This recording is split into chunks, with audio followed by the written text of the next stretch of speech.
episode.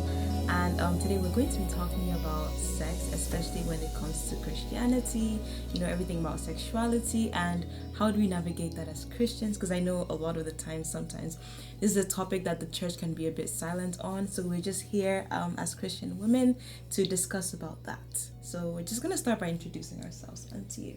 Okay, my name is Temi Dario. Yeah. You can go. My name is Amanda. And my name is Patience. My name is Deborah. Okay, yeah. I can start us off with the first point. So the first thing that we wanted to talk about is the fact that we are sexual beings. I think that's a great place to start this conversation. Yeah. Is that we are sexual beings. And this might seem like obvious to us and to many people, but I think that the church and a lot of Christian messages has made it, all about getting rid of your sexuality. So sexual purity is almost the same thing as not wanting sex at all and not thinking about sex, and almost like not being sexual. And so I thought it was important for us to hammer the fact that you will never not be sexual. You will never not have sexual desires. You will never not have sexual needs. You will never not be a sexual being because God has intentionally and beautifully created all of us to be that way, for us to have a sexuality. And I personally have spent a significant amount of my spiritual life trying to get rid of my sexuality. Mm-hmm. And that only led to guilt and condemnation because it wouldn't go away. And if it doesn't go away, what does that mean? Oh, I'm a sinner. Oh, I'm impure. I'm unclean. And that's not true. And that's toxic, if anything. So I talked to a lot of my Christian friends who are female and they say, oh, I feel guilty because I was thinking about sex. And that is completely normal. Or you talk to someone and they say, oh, I was watching a movie and I saw some romantic scenes and I felt aroused by that. I'm a sinner. No, you're just having a normal, natural response to something that is exciting something in you that is naturally already there. Also, I talk to Christian guys and they see a girl that they're attracted to, and then they're attracted to her, and then they go back home and they, oh God, forgive me, I saw a girl today, I was attracted to her, I lusted, God forgive me. And it's like, you didn't lust, you're just a human being who's attracted to another human being. Like, you are a man, you're attracted to a woman, that makes sense. That's normal and natural. And so we're not supposed to repress our sexuality. It doesn't just start when you get married. That's when it's just turn on. I have Christians saying, why didn't God just take away our sexual desires until we get married and then put it back inside? And that's because God did not intend for your sexuality to be a burden. Exactly. They're supposed to be overcoming until you get married. Mm-hmm. He put it there intentionally for you to understand, for you to understand what it is, what it's there for you to celebrate it. And sexuality can actually be a way for you to understand more things about yourself. Things about your past, maybe things that you've heard, any trauma that you're going through, things about what you desire, your love language. It can be a way to understand other things about yourself. It's not something to overcome. It's something to understand. And look forward to when you get into marriage and be hopeful about and be excited about. What are your thoughts? I think especially when it comes to the area of marriage, I think that is one lie that the enemy has fed us. Mm-hmm. Because of what you mentioned, we think that in our singlehood we have to shut off this side of our brain when it comes to sex, and then all of a sudden in marriage everything just turns on. And a lot of times you find out that when you do get married, you a lot of people tend to struggle in this area because they have demonized this so much in their minds that when it actually comes to enjoying it, they're not able to enjoy it because they've condemned it their whole life. And that actually affects a lot of marriages because obviously yes, sex is not everything, but it's a huge part of intimacy when you do get married. Yeah, absolutely. You talk to some Christian women, or I guess Christians in general, and then you're like, oh, let's talk about sex. Ew, that's disgusting. Don't talk about it. And that's what you hear when you're a child, especially when you grow up in an African household. Let's say, because I remember there was a time I was in church and there was this little kid. He wasn't that little, maybe it was 11 or 12. And then we're just talking to him, getting to know him, and I was like, oh, that he has a girlfriend. I was like, oh, you have a girlfriend? So we're just talking and laughing. And then his mom comes and is like, don't talk to him about that. Don't say that. Don't think about it. And I was like, he's people already telling him about these things. He's already, and it's as a parent, what you would actually be helpful in doing is actually like giving him a safe space to talk about it, and then telling him this is God's perspective, this is a healthy view about it, rather than don't think about it, don't talk about it, just turn it on when you get married. It's not gonna work. It's not gonna work like that. I remember as a child, so there was this guy in my primary school that I found very, very cute and everything. Yeah. So I wrote in my diary. Yeah. And I remember the day my dad actually, the day he read it, oh my God. Busted. I got flogged that day. Yeah. And like just to think about like just how sometimes how innocent that feeling can be, but because like they shun it so much, and I feel like it's even affecting kids today because obviously they're seeing a lot of these things on social media, whether you like it or not, they're consuming it, so you might as well teach them from the godly perspective instead of shutting it off completely, because it can have a negative effect. For me, I would say it's a normal feeling, but it's just what you do with that feeling that matters. Being you feel a certain way, what do you do with it?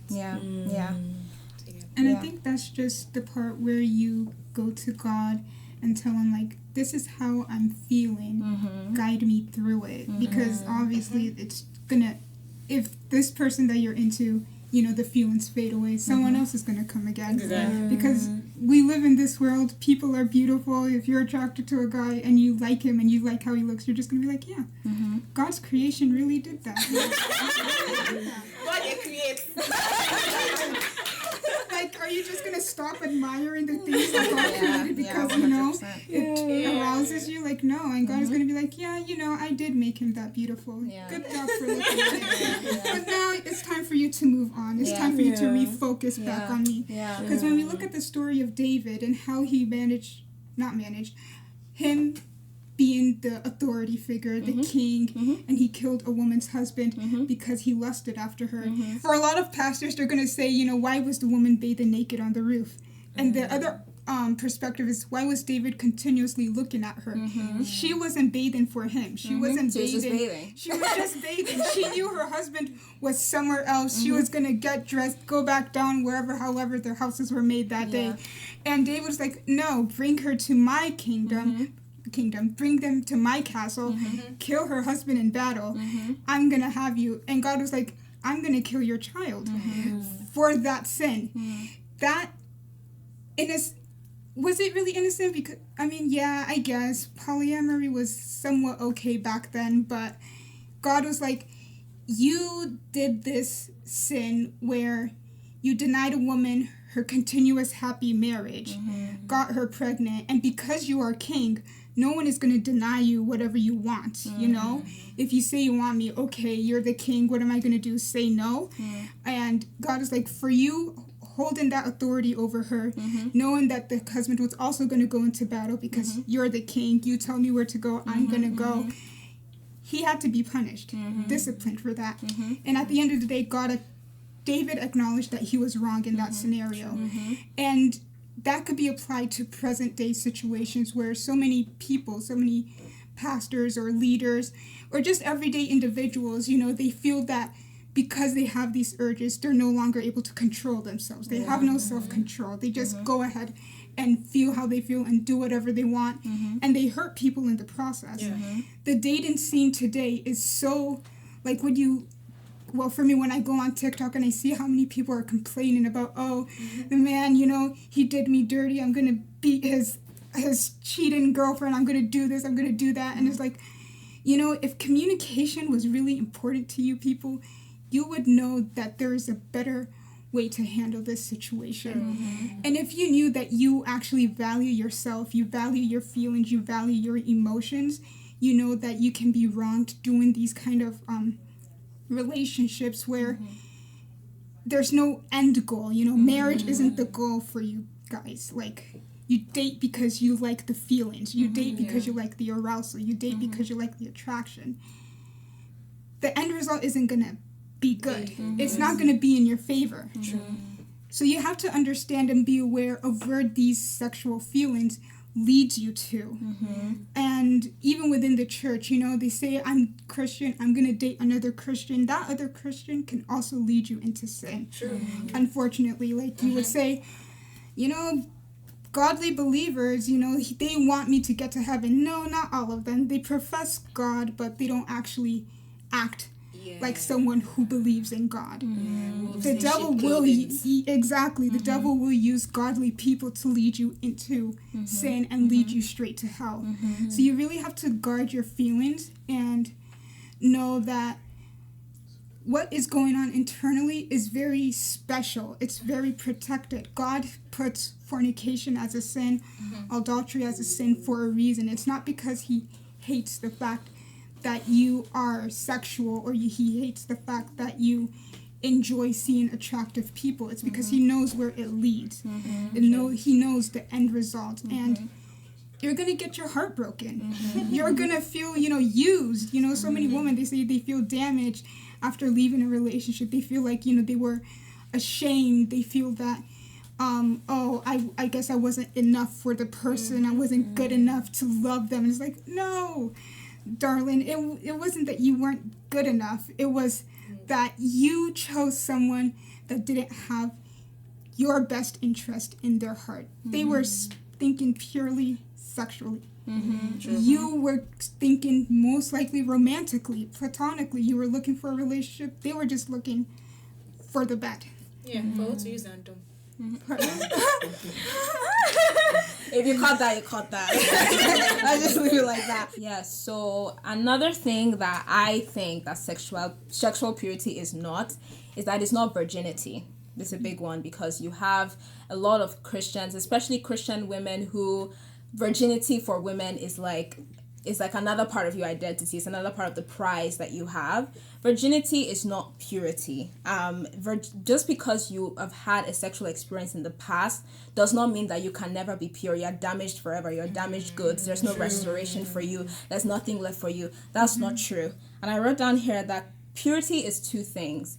Purity first is a condition that we receive by the grace and forgiveness of God. It is the extension of God's purity to you, where when God looks at you because of his grace and forgiveness, when you repent and confess, you are now seen as pure. And second of all, I believe that purity is the adoption of God's perspective on what sex is, which is intimate, pleasurable. It is rooted in emotional connection in marriage. When you receive that perspective and that is the way you think and you look forward to it and you're excited about it, that is what purity is. It is a state of the heart and of the mind, not a state of your physical being where you are a virgin. Because a lot of people say, oh, you're not a virgin anymore. Oh, you can't be sexual. You can't be pure again. And that's not true. And that can be damaging and lead to a lot of shame, a lot of struggle. And I've seen some of my friends go through this struggle where they feel like there's no hope for them again because they have done the deed. They are finished. Because especially even for those who were even abused, where it was not intentional, they still have on the additional burden of thinking it's their fault and they are damaged forever. That's really toxic, and that's not something that I feel like sometimes some people still promote, but something that should definitely be done away with. Yeah, true. And I think also like in a lot of spaces where some people have been abused, especially when it comes to women, I think sometimes what we hear in the church is this blame on the woman. Yeah. What were you doing? What were you wearing, etc., etc. And yeah, it's almost as if to blame the other person for the abuser's actions.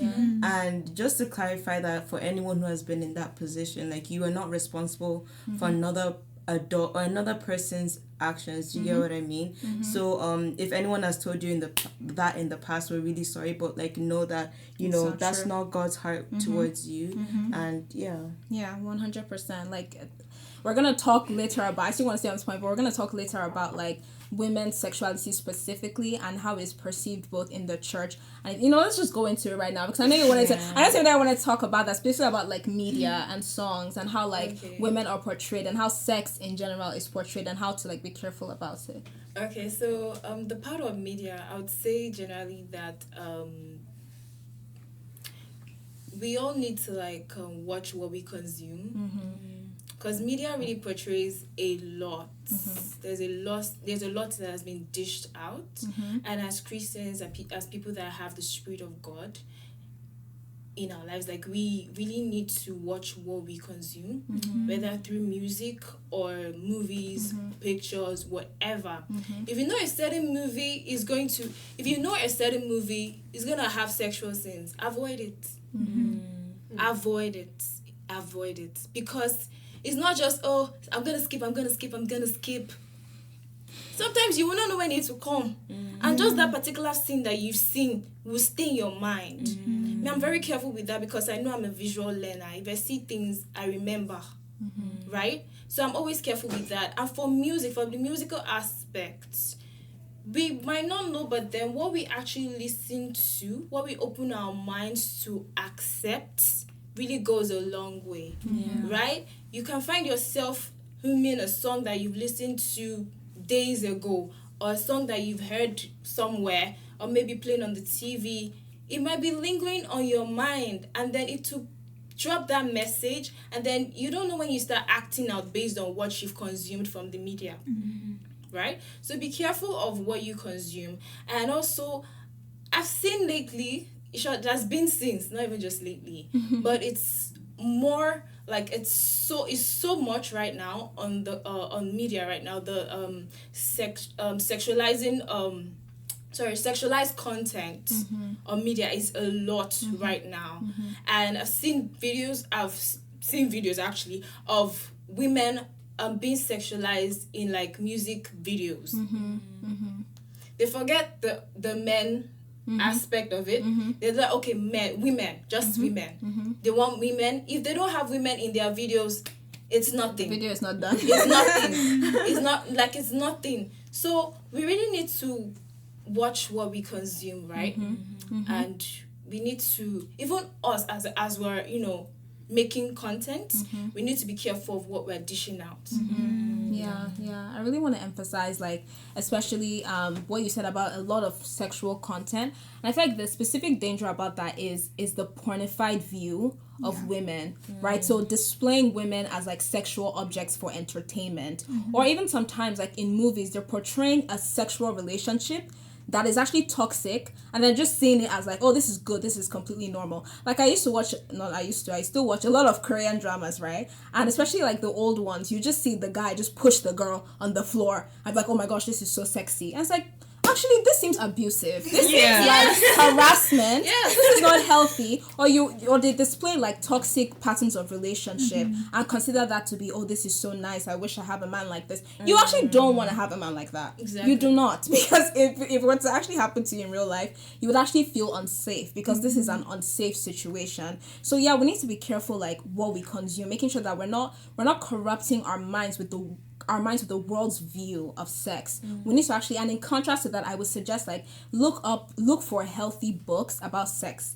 And I'm gonna say, it's not only just the Christian ones. There are books from actually sex experts, people who are dealing with sexual, unwanted sexual behaviors, people who are dealing with abuse or trauma, or the variety of things from people who actually study this, both Christians and non-Christians. Read up about sex. Sexual education is very important. And I feel like the church has just reduced, and the church cannot teach sexual education, like they are not trained to do that, or even meant to do everything. But at the same time, I think that the church sometimes reduces sex to just don't fornicate, period. And there's much more conversations to be had about sex, and what we need, especially as we become parents and we're teaching our kids, or even for ourselves, we need to find comprehensive sexual education to teach you about your body. A lot of women don't know about their sexual body parts, their reproductive health. They don't know any of these things. Like, they are not taught these things. So you need to learn about your body. You need to learn about sex. You need to learn about what healthy sex is supposed to look like, what sexual abusive patterns actually look like, so you can recognize them in future relationships. God forbid nobody here will be in abusive relationships in Jesus' name. Amen. But we need to be educated enough to be able to understand it. Don't just run away from sex. Don't just say, oh, they're talking about sex, you run. Listen to it from people who have studied this, from people who are expert, people who you trust, and learn about it in a hopeful expectation from when you can actually enjoy it with your spouse. And if you want a good book recommendation that talks about sex, open Songs of Solomon. I know we never crack it open, but Open that book up. God wrote it for you. Yeah. It's there in the Bible for a reason. If you want a good place to start, start there. Yeah, it's a beautiful book because it actually celebrates sex, both for the men and the women. This whole idea that men are more sexual. No. Women are just more taught to repress their sexuality and feel more shame about it. We are just as sexual. We're meant to be excited and happy at the fact that we are sexual. And I love the Songs of Solomon for that. Songs of Solomon because it does exactly that. It celebrates it.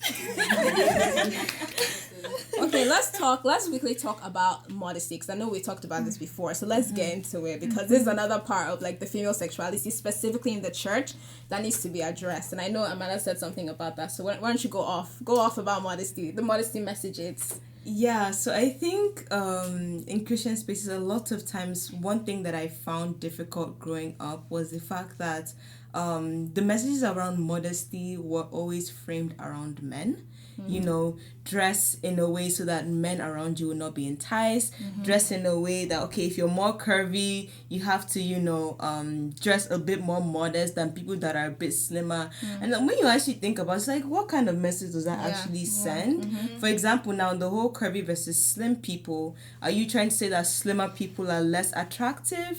Which is simply not true. So I think for me, like learning modesty, I had to throw away that mindset of, oh, I'm doing this for a man. It's like, no, I'm clothing my body to honor God. Do you get what I mean? And I think sometimes in the Christian community, we have to start holding men more responsible and stop this, you know, idea that it's we as women that have to control their sexual needs because they are adults, they are individuals who have their own minds and you can't shape another person's mind for them. They have to do that internal work. Absolutely. Yes, we're not saying dress indecently again. Dress according to what the Holy Spirit is convicting you of, not what men around or what other people deem to see as modesty. Well, unfortunately, I've actually been in conversations with, especially like unfortunately women in the church who have literally told me to my face that women's bodies are just naturally dangerous, and when men look at their bodies, they're going to sin, and you have to help them not sin, and that is wrong. I'm telling you, this is what is being told. And women's bodies are made in the image of God. God did not create sin. Like, you know what I mean? God did not create your body as something that is just a perpetual walking temptation that's going to drag men to hell. That is not how to see your bodies, women. Come on, that's not how we see our bodies. Our bodies are made in the image of God. They're beautiful. And of course, there will be men who are attracted to you. That's good. Like, it's okay for men to be attracted to you, and for the men too, it's okay to be attracted to a woman.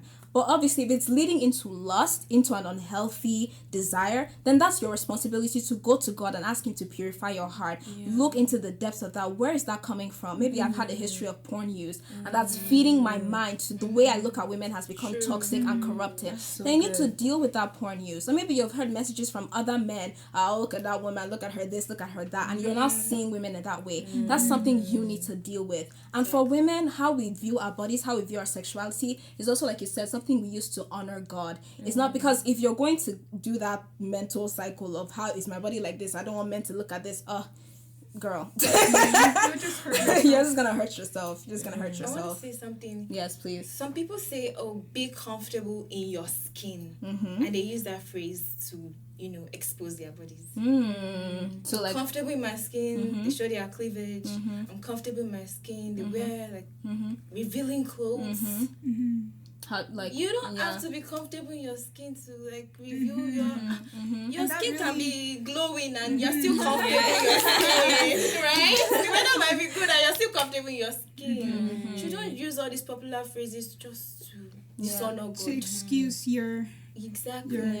Yeah, like you need to actually look first of all your intentions. Like being comfortable in your skin is absolutely important because you don't want to be uncomfortable in your skin and have insecurities.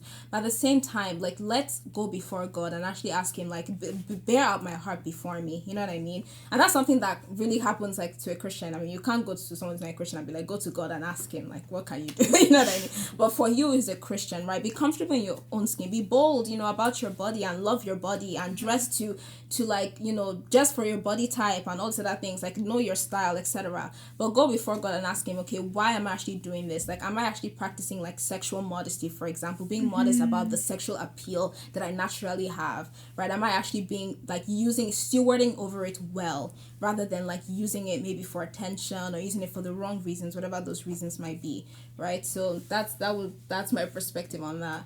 Any last words before we have to round up? No, I think we've covered most of it. But if you guys have any questions, feel free to ask. Yeah, in the comments. That's true. We haven't even said that. Yeah, like if you have any questions, like drop it in the comments. And as always, like make sure you like, make sure you subscribe, make sure you share with everybody that you know, and stay tuned for the next episode of the next season. Thank you, everyone. We love you. Bye.